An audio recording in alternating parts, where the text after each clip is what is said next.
This is the story of my daughter Ivy. She was born on January 22nd on a day that stood out amongst many others in a very dreary and cold January, but the day was brighter than all the others that month. I remember that will forever be in my memory as a light kind of shining from above on that day. Welcome to Still a Part of Us, a place where moms and dads share the story of their child who was stillborn or who died in infancy. I'm Winter. And I'm Lee. We are grateful you joined us today. Please note that this is a story of loss and has triggers. Thanks to our lost parents who are willing to be vulnerable and share their children with us. If you're listening to this podcast, just know that on our YouTube channel there are pictures and videos that are related to the stories that are being shared. Subscribe and share it with a friend that might need it and tell them to subscribe. Why? Because people need to know that even though our babies are no longer with us, they're still a part of us. Well, thank you, Matt, for coming and talking with me about your wonderful daughter, Ivy. We talked a little bit before. We reminisced about gaming and all that fun jazz.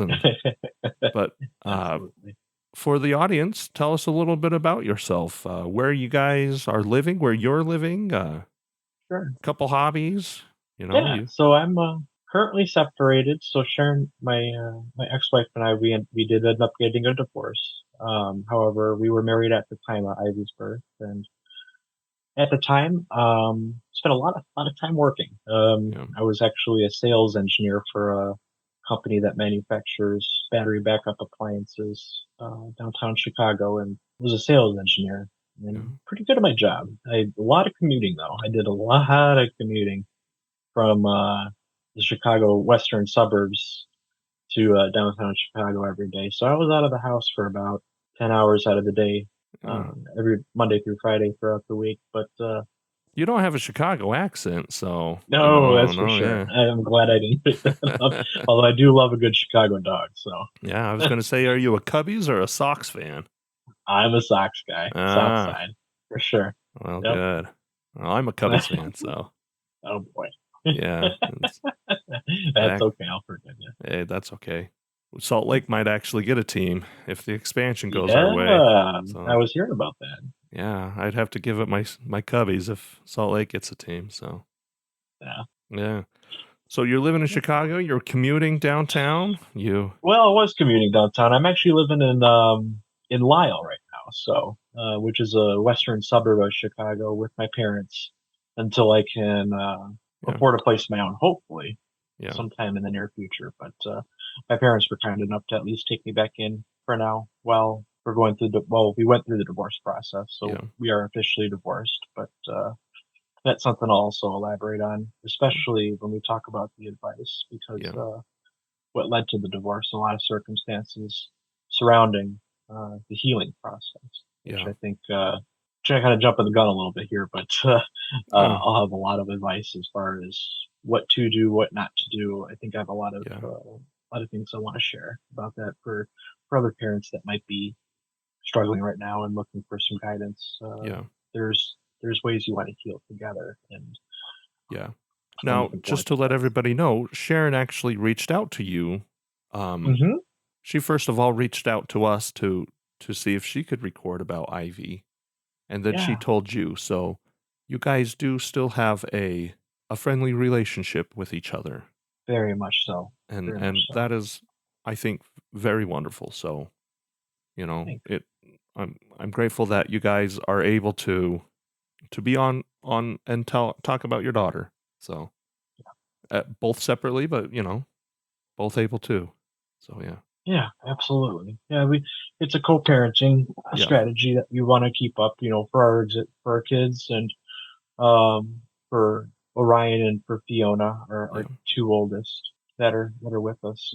Living with Sharon full time, but there's a possibility also that Sharon and I are trying to repair a relationship, and I'm hoping maybe things can work out because we're going through counseling right now to work out a lot of things that we should have done early on through the separation process. But I was struggling with other things, addiction primarily. So that's something that can also discuss later. But it's the tapestry of life was woven with many different threads. So yes, very much so.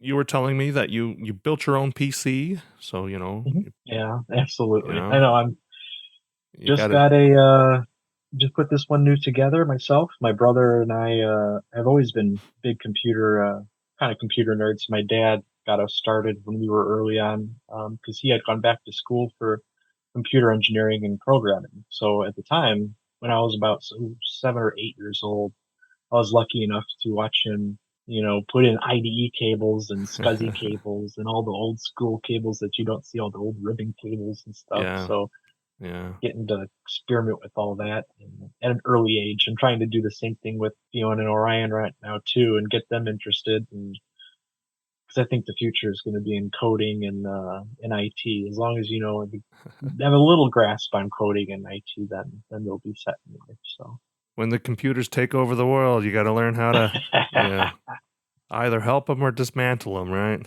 right, you yeah, You know, have to be on their side. That's for sure. yeah. Once That's that that's that's why singularity hits. that's why I always say please and thank you to our smart assistant. Oh gosh, I do the same thing with my Google. Will you please tell me the time? Oh, thank you, Google. I appreciate that. Please don't kill You're me very like welcome. Please don't delay any of my packages. exactly. Well, wonderful. Just to let everybody know, Ivy was born in 2017, correct? You're coming Yeah, she was upon born her January 5. 22nd, 2017. Yeah, we're coming up on 6 years, correct? Yeah, absolutely. It'll be Yeah. 6 years, so 7 years actually. So it'll 7 be years? seven Oh yeah, years. it's Yeah, 2024. 7 years on the 22nd. I can't believe it. Yeah, It's flown by. It seems like yeah. just yesterday. I forgot it was We're 2024. I know. I keep thinking it's 2023 still Yeah. myself as well. So So, I still write that on all my reports at work. So well, buy yourself a couple days, right? yeah, yeah. Well, wonderful. Well, Matt, we talked about at the time of Ivy's death, you had two other children. Mhm. You and Sharon. What did you guys like to do as a family at the time? So we spent a lot of time inside, actually. Sharon and I were both big gamers, so Yeah. we were playing a lot of World of Warcraft at the time. I would take my son and daughter out Pokemon hunting, going Oh, playing Pokemon Go. Loved going for walks along the Riverwalk downtown Naperville. Actually, it was yeah. absolutely beautiful. And I still do that too with my son occasionally. I'll take him down there and just go walk along the riverfront, especially in the winter. Yeah. I'm a big winter person, so Yeah, me too. I love just getting that crisp cold air and just I don't know, there's something different about the winter than the summer that I like better. Yeah. So I like being out in the cold air and taking my kids out, going for walks. Something I need to probably do a little bit more frequently now too, but Yeah. putting on a little bit of weight, so haven't been going for those walks as much. But yeah, we loved going for walks as a family, going out in the fall, going to the pumpkin patch, Oh, going nice. on rides and whatnot. So we took advantage of all the local fairs that DuPage County had to offer, getting out when we could. But I'd say for the most part, we were kind of homebodies. Yeah. We enjoyed spending a lot of time inside. I know Sharon's a big bookworm, and Yeah. she loves reading her books. And I love to escape in my video games and my RPGs. I'm a huge RPG person, as I was saying. Yeah. So I got Orion, my son, who's our middle child, and Fiona, my oldest daughter. They're big gamers now too. My daughter Fiona is actually getting into Fortnite now, so she's Oh, keeps yeah. texting me her rank and her progress throughout the game and everything. I'm just absolutely amazed because they're already surpassing my skills. So, as a father, as a Yeah. gamer myself, I'm quite proud. It's just good to see them kicking Yeah. off, and I try to instill a sense of pride in them, and you know, let them know that they're doing a good job, and it's good for their psyche as Oh, well. yeah. I think Yeah. to have that sense of pride and grow up knowing that they're accomplishing something because you got to instill both sides. You got to make sure that there's a strict enforcement of getting your work done when you need to get it done, Yeah. and then there's also The the work time hard, play spent hard. work hard, play hard. Thank you. Yeah, see that Yeah. sums it up perfectly. That's Yeah. exactly it. Yep. So, and they're playing hard, and I try to help them out as much as possible. So Yeah. And I know The Ivy would have been an excellent gamer too if she was with us here. So I know yeah, she'd be right there with them. So she'd have the sibling rivalry, oh and my yeah, and gosh, then she'd yeah, have to yeah, the sibling rivalry is very, very true. So yeah, absolutely. so I have that a lot between my brother and I too. So Mhm. yeah, I have 5 sisters, and Oh my goodness. I they are all perfect, and it was very apparent that I was not very much anything like any of them. They were all smart and talented and beautiful, and here I was the troll. I was Oh, the you're troll. still I was there. the troll of the You're family. amongst them too. But I will say this: some of my sisters have a pretty good beard, like me. But Oh, okay, nice. I do up them on the beard. Um, But let's go back to 2017. Were Yeah. you and Sharon planning for a third child, or was Ivy We sort of weren't. a happy? Ivy was a bit of a surprise to both of Yeah, us. For me necessarily, I think my first initial reaction was shock, and I was really worried yeah, actually because at the time we were kind of struggling financially, and my initial concern was, financially, how are we going to be able to support 3 children? yeah, It was right around that time that I also advanced in my position at work, so that kind of came as a blessing. But my yeah, initial reaction was shock.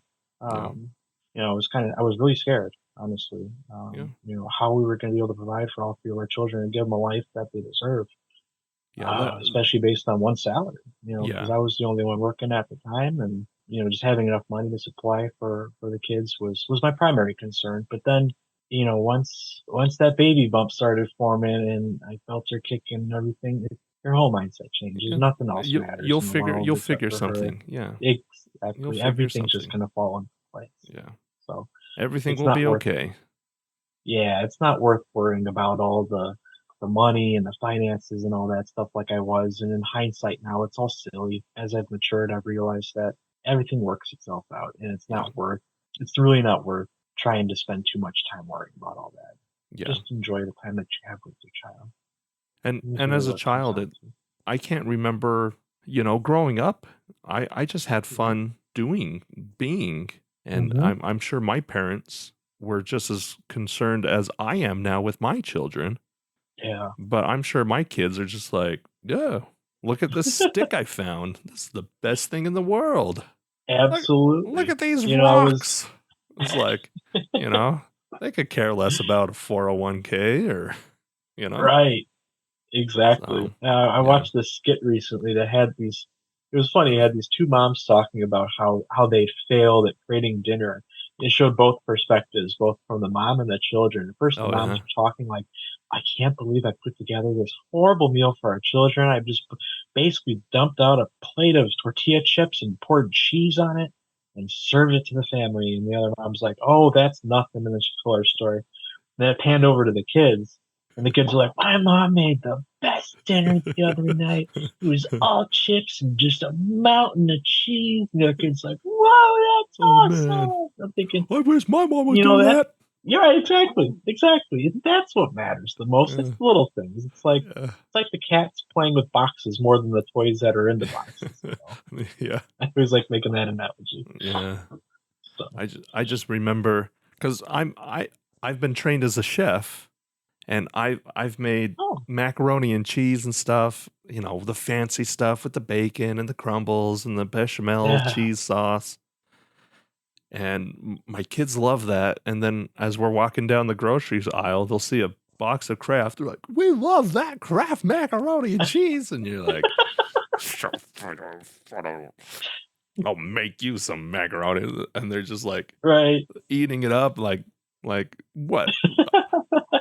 I've spent 3 hours on the mac and cheese that I made you, and and here you get this box crap for 45 cents, and you love it so much more.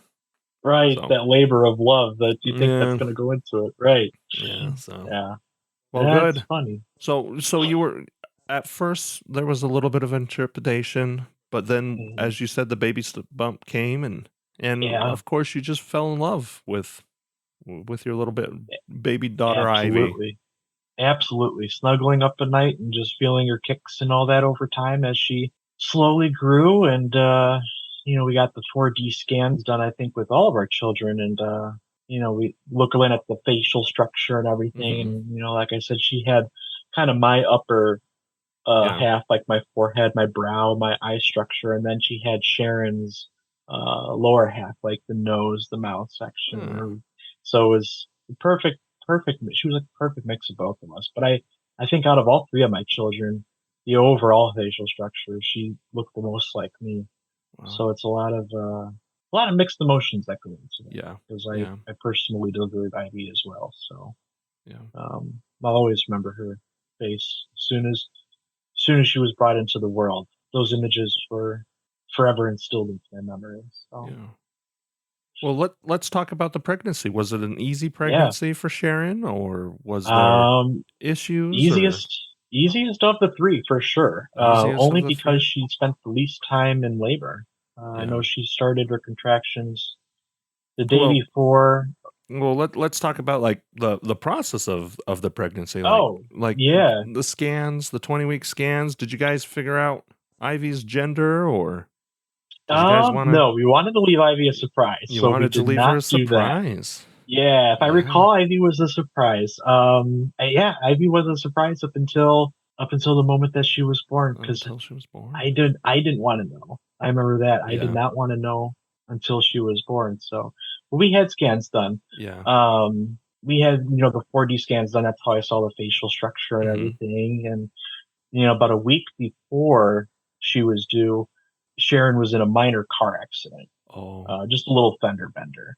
And we didn't end up getting scanned or going to see if there was anything wrong after the accident then. And I kind of it's something that I have a slight regret in my head, because I almost wonder that week before, when she was still alive, had we gone and had I actually pushed Sharon to go get a scan done at the hospital after that it was just a fender bender, so you never really think too much of it. Very minor accident. But it's something that lingers in my head, because it's what if and the what ifs are what kill us all as parents of children that that have been lost. The what ifs are the hardest part. And that's one of the big what ifs in my head, is what if I had pushed her to go get a scan? Would they have seen that the umbilical cord was wrapped around her neck 4 times? Was it even wrapped around her neck at the time? I don't know. But ultimately, that was what we determined what caused Ivy's loss. Was she had the umbilical cord wrapped around her neck about 3.5 times when she came out. So I think about that a lot. If what if we had gotten that done? But again, you can't linger on that. You can't linger on the what ifs or stay there too much, because then you get lost, and that's a lot of that can lead you down a dark path for sure. It led me down a very dark path myself. So it's the introspective of looking back and saying, "Oh, we should have done this. We could have done this." It does lead you down a terrible path, because then you start beating yourself up for not doing things, or for doing things, it's not a helpful, healthy thing sometimes. So no. And I always recommend people talk about it as much as possible. Get it out. Always, as always, I tell everybody, I wish everybody in the world would see a therapist. It would make the world a much better place, just to share your feelings and all that. But I think it's important to share those things, but don't linger on them. Like you said, don't beat yourself up over them. You can't. Talking about it, I'm a Mm-hmm. big proponent of therapy as well. Talking about it, understanding it, and all that is very healthy. I guess we should talk about the labor and what happened. I guess we're at that point. That's the part of my memory that will always be burned in. I say burned in, but it's cemented in my head forever. I have those images that play out in my mind like frames. I remember waking up in the morning and Sharon was laying on her side trying to get as much sleep as possible, and then she went into the bathroom and ended up taking a nice hot bath. And I think that's what really got Ivy to kind of want to come out more, or at least Sharon's body to push her out because Now we should say that that this is 40 weeks, right? Sharon's this is 40 40 weeks weeks. 40 weeks Hmm. pregnant, so she's Right. ready. Ivy's ready, so Ivy's ready. Oh yeah, she was ready, and unfortunately, Ivy she had already been deceased at that point. We didn't know it at the time. We had no idea. And I remember she was in the bathroom, and I had been packing the bags on our bed to get ready to go to the hospital. So I had basically carried the bags down the stairs. I remember I was kind of like, "Ooh, this is exciting here. She's come. yeah. She's ready," and had plenty of time to just drive to the hospital and have an easy birth, just like my other two children. So I got the bags out to the car, came back inside, and to my horror, kind of at the moment, and also very surprised, Sharon was on all fours in the kitchen in the middle of labor, and Ivy's head was already coming out, and I just remember seeing, and this will forever be in my memory, her lips just being this absolute black color, and her eyes a dark silver, like a silver haze to them, and I'll always remember her like that, and it was horrifying because I knew at that moment that she was gone.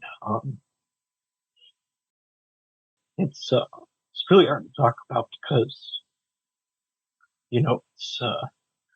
it's just Yeah. I want to remember her like differently, but I can't Oh. because I personally delivered her.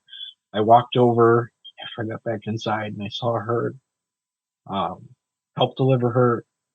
Basically, Sharon was on all fours, her pants down, and I held Ivy in my hands. I just knew at that moment that she was gone, and I wanted to do something, anything to bring her back, to see her breathe, just see some movement in her eyes or something. And I had to accept right there, that she was gone, and I went into shock. My mind went into this place that athletes describe as like being in the zone, and I immediately called 911 and went into this just a moment of extreme focus. You can't describe.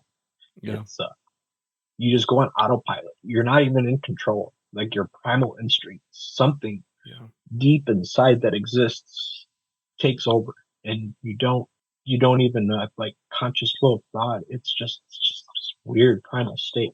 And I ended up calling 911, holding Ivy. I gave Ivy to Sharon because her umbilical cord was still attached, and Sharon was also bleeding out at this time because she had complications. Complications. There were the lacerations of sort. I forget exactly what it was now. Yeah. I'm sure Sharon probably elaborated a little bit on it, but I ended up walking. I remember pacing down the stairs to the basement on the phone with 911, explaining that my daughter was just born. I think she's dead. I don't know. We need emergency services to come here Yeah. immediately. See if we can revive her because at that point I didn't know how long she'd been dead. Yeah. She'd already been gone for over 72 hours at that point. Yeah. So she was already gone. There was nothing that the doctors could do. We emergency services got there relatively quickly, and I just remember there being about 8 or 9 EMTs inside there, and they were prodding Ivy with all sorts of needles in her knee, and they had her in this like incubation chamber. They were trying to bring her back by pumping it full of oxygen, and they Yeah. gave her some sort of shot into her knee. I don't remember what it was, but I remember just that needle being absolutely gigantic. I'm thinking to myself, "That's I don't know what that is, but I hope it does something." Yeah. And all these images just float back. What you talk about it now, they just float in my head, and they're kind of like it's hard to discuss in a timely or orderly fashion because they flow back into my head in in still shots and still frames from one moment to like 20 minutes later, and then back in time another 15 minutes, and then forward in time 10 minutes. So it's kind of fragmented right now. But I remember after she had been delivered, they were doing everything they could to try to bring her back. But I could see an EMT's face, and from one of them that was also in tears too. Like, yeah, he knew. Everybody pretty much knew that she was gone already, but they were just trying what they could just to appease, yeah, just to appease us. I think really at that point, just to give us some sort of hope and give Sharon hope because she was sitting there bleeding out. They needed to keep her calm. yeah. And I remember Now, what were they another doing? moment. What were they doing Go for ahead. Sharon? What were they doing for Sharon? Were they? Well, I was laying. Sharon was laying in the corner of our kitchen against the wall, against the door to the bathroom, with her legs kind of just out, very almost popping in and out of consciousness. I remember, but they weren't doing much of anything for her yet. There was one EMT that was working with her to get her to breathe. Yeah. I was laying back against Sharon, just in shock at that point. I had to sit down because I had been pacing for so long, in the zone, on the phone with 911, and also performing CPR on Ivy. I forgot that part. I was performing CPR on Ivy as well to try to bring her back a little bit. But I knew, and especially that when I was doing the CPR on her, looking into her eyes, seeing the glaze, Yeah. that yellowish haze and that silvery tint in her eyes that will forever remember her with. It's hard because I wish I could see her in a way that was more bright, her cheeks flush, like a pinky rosy color, but I can't because I'll always remember her with that grayish tone to her skin and everything. But yeah, the EMTs eventually did get to Sharon. They started working with her, gave her an IV because she was losing a lot of blood at that point. And we ended up getting into the ambulance together. So they got her on a gurney. They got Ivy on her own gurney. And my mom was there too. Oh, I forgot this part. Yeah. My mom was there too with Orion and Fiona.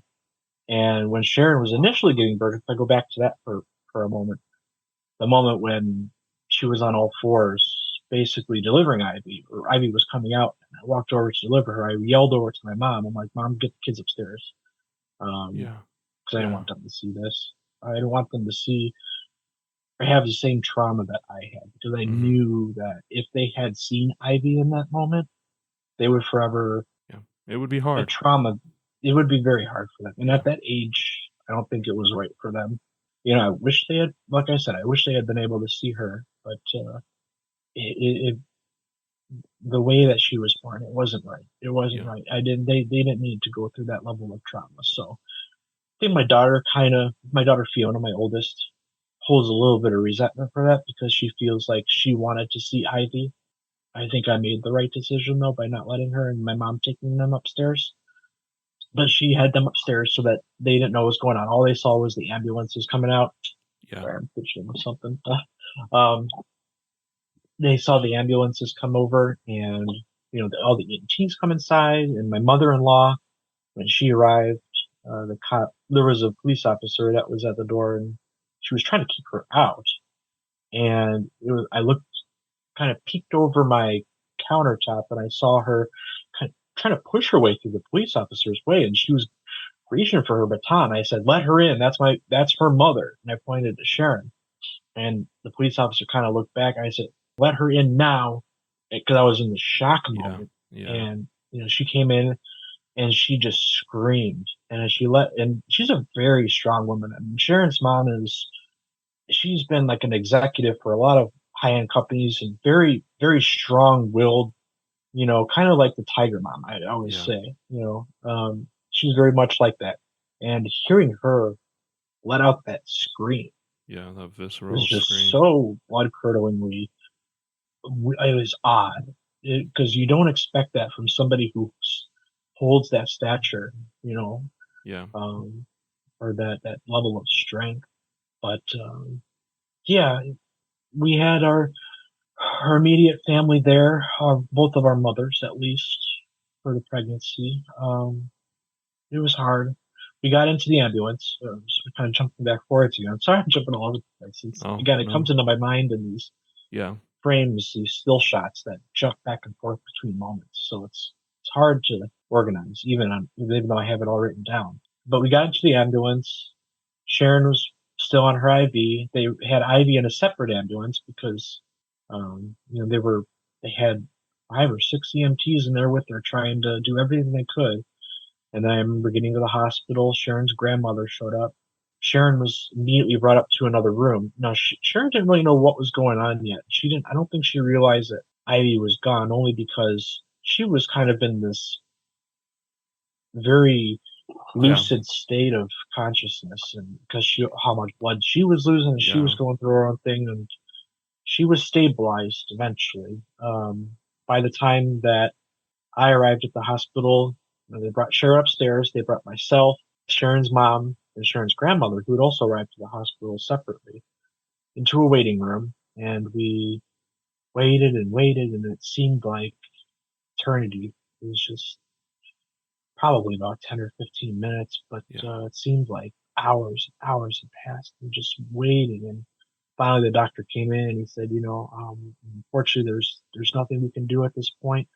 It appears, your daughter had passed away from asphyxiation due to a umbilical cord accident. And that was it. Yeah. That was it.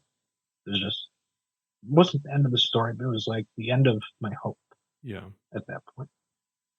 So I still hope that there was something that they would be able to do. A miracle. Yeah. And that's also the moment I absolutely lost my faith in anything. Because I used to believe in something, and now I can't anymore. No. I lost all my faith at that moment.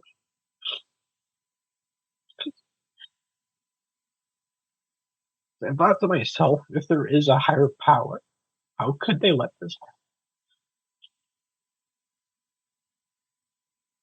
How could they let anything like this happen? And I don't know. I've personally struggled with that ever since, and I consider myself a very militant atheist at this point because of that moment. And I hate it because I want to believe in something so bad that I can't. Logically, I just get into this fight in my head. But when that doctor came in, it was a moment that everything changed mentally. And I just got up. I held Sharon's mom's hand, and I held grandmother's hand, and we walked together to go tell Sharon the news. And we delivered that information to her, and she cried, and we all cried together. And it was a very sad moment, but it was also needed to heal. And this is what I tell everybody that's going through this: please heal together. Don't isolate. Don't go off in your own little world. Gotta heal together.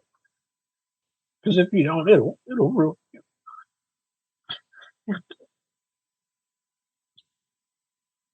I wish so much in hindsight that I hadn't done so much isolation and went down such a dark path. I spent a long time abusing opiates after that, and went down a very dark path.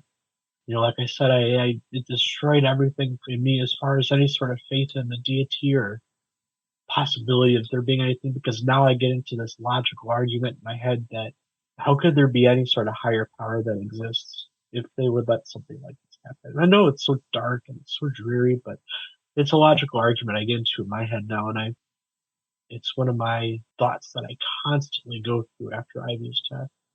And I just think to myself, if there is a higher power, how could you let something like this happen? I keep hearing people say stuff like, it's all part of a larger plan. And I just think to myself, that's the worst news anybody could hear, because if it is part of a larger plan, why did it have to be the death of somebody who was absolutely innocent and didn't even have a chance in this world? So it's,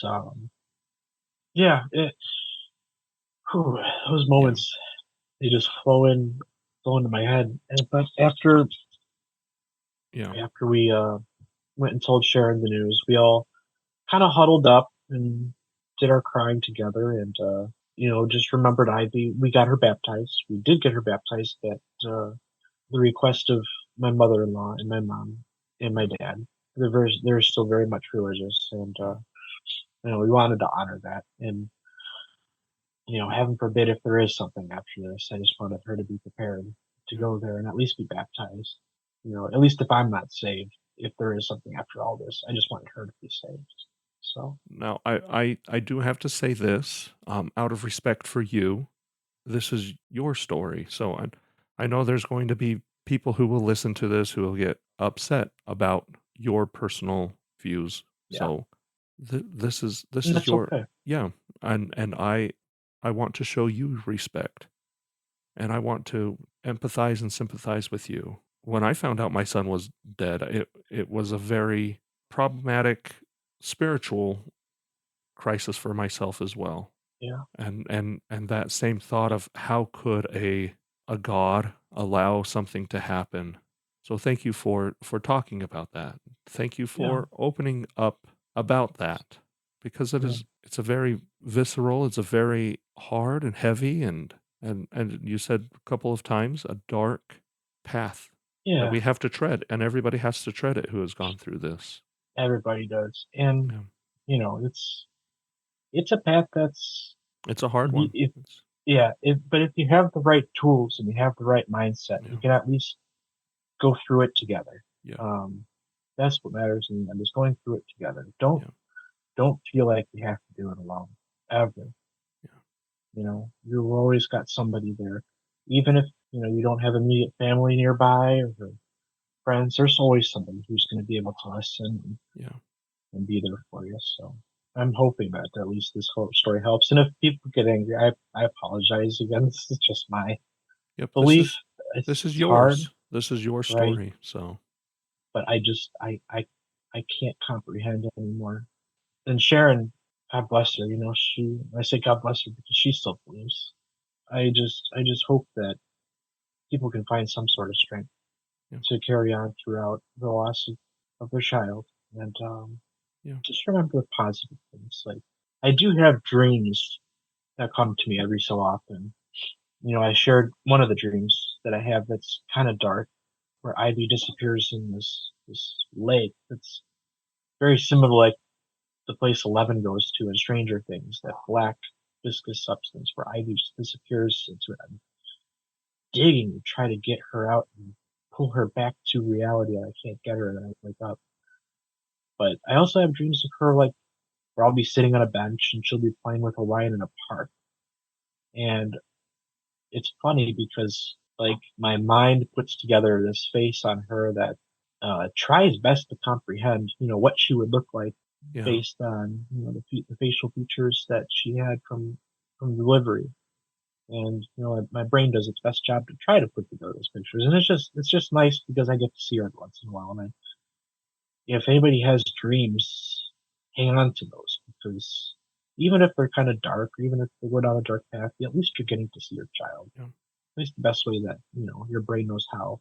So cherish those moments, cherish those memories, and maintain your toolkit to stay sane, because that's the best way to go about it. Anyways, sorry, I yeah. digress. Well, so you were talking about going in and telling the news to Sharon Yeah, to Sharon. that there Yeah, was so we nothing that told could, her the news, and Ivy ended up getting baptized right there in the room, and we got to hold her. And one of the things that we did at least get to give back, I felt like I wanted to give something back to help the medical professionals and the nurses that did so much for us.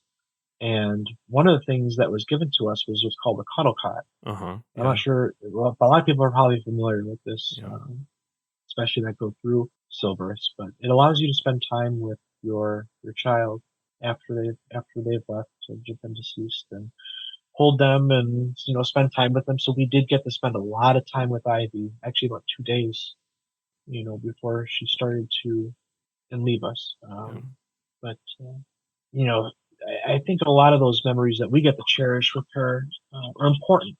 That cuddle cot, my goodness, it was so important. Yeah. it was so important to us that we decided, we wanted to give something back. We donated a cuddle cot to Hinsdale Hospital, actually, because I know that they didn't have one. Yeah. So with some of the money that we received from donations and GoFundMe, we had put a lot of that towards the cuddle cot for Hinsdale Hospital. So I felt like we were at least able to give something Yeah. back, you know. Yeah. Now, just to let people know, a cuddle cot it's like a cooling bassinet. So it sort of slows down the decompose process, and Yeah, so exactly. you're able to spend time with your child after they've passed away, because the cooling pumps cold water through a bassinet type thing. So Yeah. yeah, It's like you said, it's like a refrigeration system for the bassinet, and slows down the decomposition process and yeah, allows you to spend time with your child, and it's important. yeah, I know that there are people that are kind of mixed on that as far as whether or not they want to spend time with their child like yeah, that. It's both a boon and a bane, yeah, because in one hand you do get to spend a little bit of time with your child, and the second hand you are going to remember them in that way. yeah, You know, yeah, I remember her skin starting to darken slowly over time, and her eyes got more yellow tinted to them, as the decomposition process started.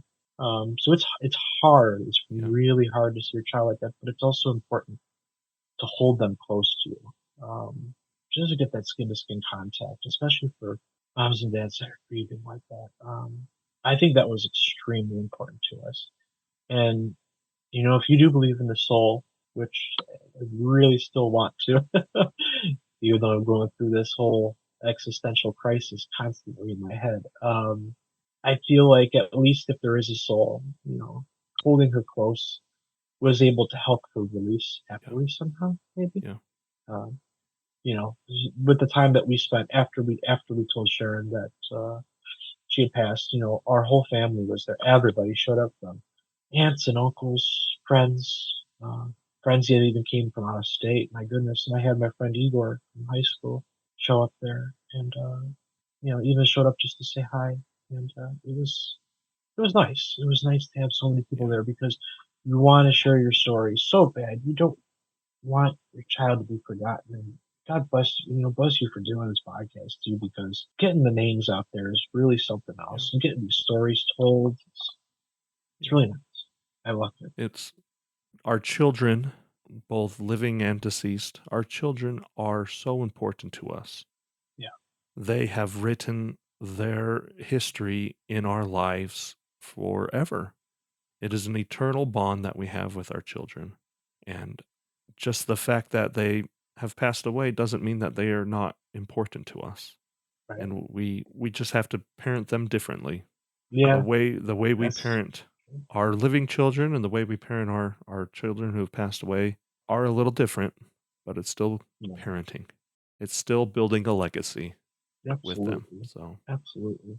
yeah, 'Cause I still constantly think of Ivy, and I memorialize her and think about where she'd be now, or what kind of strengths, or things like the what ifs. yeah, I do good on the what ifs, but more of a positive what ifs.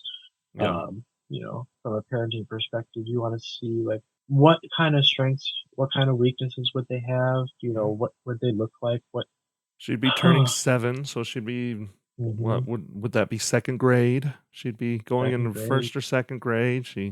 You'd be thinking about all that, Yeah, the yeah. I mean, she'd pigtails, be doing probably. I don't know. I like to think that she'd probably be a lot more artsy, like my daughter Fiona. Probably more tomboyish. yeah, I think on that side. Yeah, at least in my imagination. That's how I think she would be, yeah, or something tells me that she'd be that way. But yeah, well, second grade. It's hard to think about at this yeah. point, but yeah, yeah. It's It's sorry, hard. I'm wandering off. It's wonderful to think, but it's also sometimes hard Yeah. because you think about, because my son would be going, he'd be in kindergarten now, and Mm. you'd think about, buying the backpacks that are too big for a kindergartner, and they cover the whole body, and you're just like, oh, sack lunches and all that, and that dream is fun to think about, but it's a reality that never will be for Yeah. him, for me, for our family. But it's a happy yet sad, tinged with grief. So It sure is. you got to spend 2 days in the hospital with Ivy. Yeah. How was Sharon's recovery? Good. So Was she she ended doing up making a okay? full recovery. She did get an infection. So, Mm-hmm. actually, I take that back. The infection was with Orion, but she did end up taking a little bit longer because of a tear that she had. But she did make a full recovery. Yeah. She made a full recovery. We ended up spending about, was it maybe 6 or 7 days, I want to say, in total at the hospital before we ended up coming back home. And that's really what was kind of the hardest part, was coming back home, because Yeah. Ivy having been delivered in our kitchen, Yeah. coming back to the house and having those memories. One of the things I was drawn to that spot, and I still am, even though we're divorced. And I go over there and I help with the dishes every once in a while, because I just love being near that spot where she was. Yeah. And so I'll go there and I'll do the dishes and I'll feel something. It's like a A connection. presence that, Yeah. There's a connection. she's still there. Yeah, it's definitely a connection. It's a Yeah. strong connection to that spot. And, even my son has said a couple times, sitting there in the living room, the sun comes shining in through the window, just right through. They've got ivy. They've actually got ivy plants hanging basket right in front of the front window. And so when the sun comes in, it comes in these rays between the leaves. And Orion, my son, will always say, "Oh, that's ivy," saying hi to us. And it's Oh, just a really sweet moment. And that is so sweet. yeah, he's a very sweet kid. I love him so much. I love all my kids, but he's a sweetheart. He's a real sweetheart. He says things like that a lot that just get me going. Yeah. The tender mercies of children, right? Yeah. Oh They say goodness. they say the best things sometimes that just help. Yeah. You didn't know the gender. How did you come up with the name Ivy?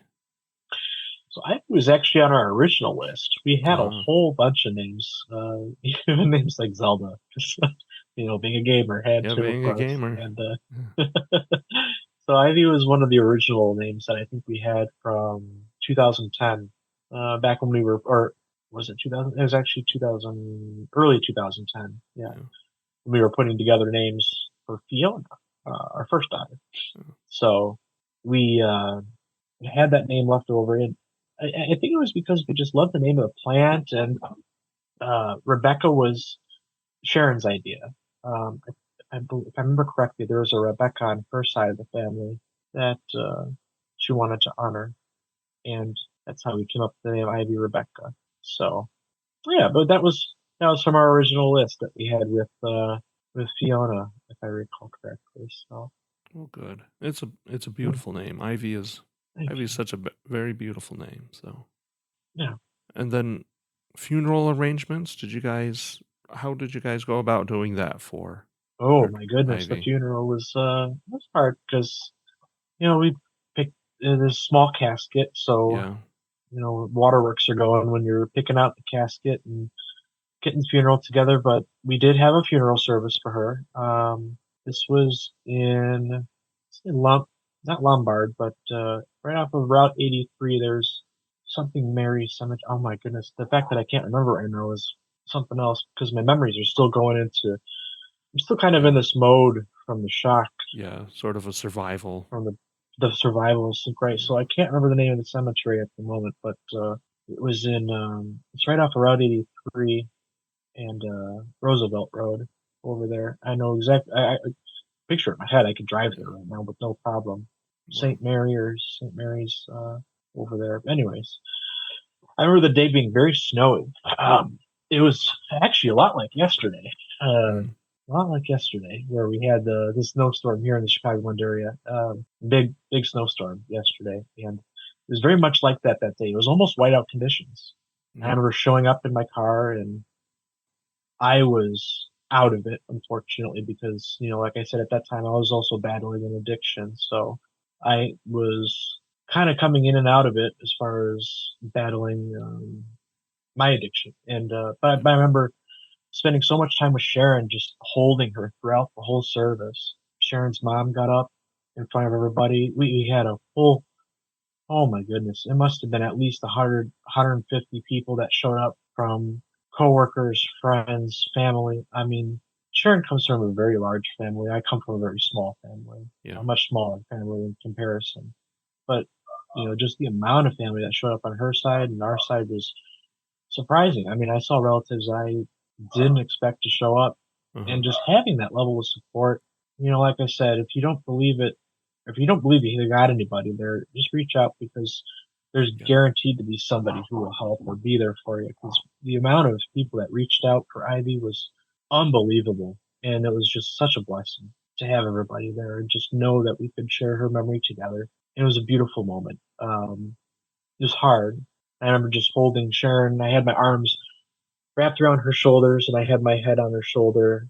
She was kind of leaning back on mine. We were just crying together, and it's a memory I'll cherish forever. I didn't get up and say anything. I couldn't.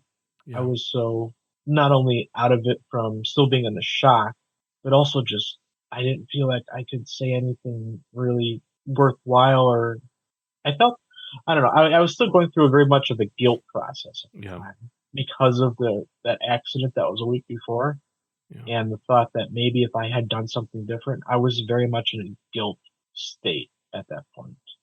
Thinking to myself, what if I had pushed Sharon to get a scan done Yeah. or some sort of scan done to see if there was a problem after the accident? Would things have been different? It's possible, but you know, at that moment, that's where my head was at, and I wasn't in a Yeah. good place at all. But I've since, developed a much stronger toolkit, and I think Ivy's still shown herself in a lot of ways throughout time to me. Even today, being in the shower, I saw the light just shine through the window. It was supposed to be a blizzard condition today, and just seeing this absolute beautiful ray of light come through the window when I was showering earlier just made me start crying because it was one of those things where, like Orion said, Ivy's just coming to say hi, and Yeah. I believe truly that maybe she does still show up here and there and show herself, in spirit, Yeah. but it's just hard because this existential crisis I'm going through constantly, like I said. So Yeah. I'm kind of all over the place with how I see her and how I try to be a parent to her still. Yeah. It's hard, but I keep trying my best moving forward. So And that's, us being mortal people, we every day is just a time for us to improve ourselves, improve our relationships with the yeah, people we love. And not every day that is a day that we're perfect. Not every day is a day that we're terrible. We're right. constantly improving and constantly upward trends, I guess, would be a good way to Yes. put it. Yeah, that's exactly right. You know. Constant upward trend. Now, Yeah. Ivy's birthday's coming up. She's Yep. going to be 7 years old. 7 years old on the 22nd. Yeah, I'm looking forward to it. I was even yeah, thinking about taking a day off just to go see her. yeah, Um, Thinking about it. Because I have to work that day. It's a Monday, but I'm hoping I can take off at least, and yeah. Take I off. think my boss will let me at least take a couple hours just to go over and see her and say Yeah, hi and spend some time talking to her. Which I don't know if people that are listening if lost children, if they talk to them or if they go see them and try talking to them. I think it's important. yeah, You've got to talk to your children. I talk to her all the time. yeah, And if she is listening somewhere, heaven forbid, if she is out there listening to me, I'm hoping that I can give her the best advice possible. But like you said, we're only mortal. We do the best we can. And I'm hoping that her seventh birthday is wherever she's at is going to be special to her. Okay? And it'll be special to us.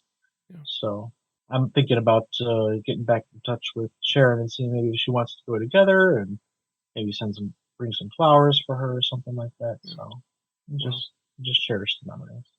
it's birthdays for me at least. My thought as a father to my son, Birthdays are a wonderful time, but also it's a hard time. Mhm. It's Yeah. all the emotions resurface, all the memories resurface, both the good and the bad. So, Mhm. Both the good and the bad. That's exactly right. And yeah, I think there's a way to cherish both. yeah, Um, you know, yeah, like I said with Ivy, it's a lot of the memories that I have of her from being in the cuddle cot with, you know, it's dark, but it's, I see her with the gray skin and the pale eyes, and but at least I'm holding her and I'm seeing yeah, her there. It's important. And those are some of the darker thoughts, like you mentioned, the harder thoughts. But then you've also got the brighter thoughts, like seeing her in a park in my dreams with my son playing in a park. yeah, So it's a mix of both. I very much agree with that wholeheartedly. yeah. Wholeheartedly. Matt, is there anything else that you would like to discuss on this portion of the? You know what? I think I'm quite content right now. Mm, And I think Ivy would be happy just knowing that her story was shared and yeah, by both myself and Sharon. So yeah. It is very apparent the love that you have, the desire to be a better man because of how Ivy has touched you. So yeah, thank you so much for coming and sharing your beautiful daughter Ivy with us. Thank you. thank you for having me so much. This has been such a blessing. Much love. Well, thank you.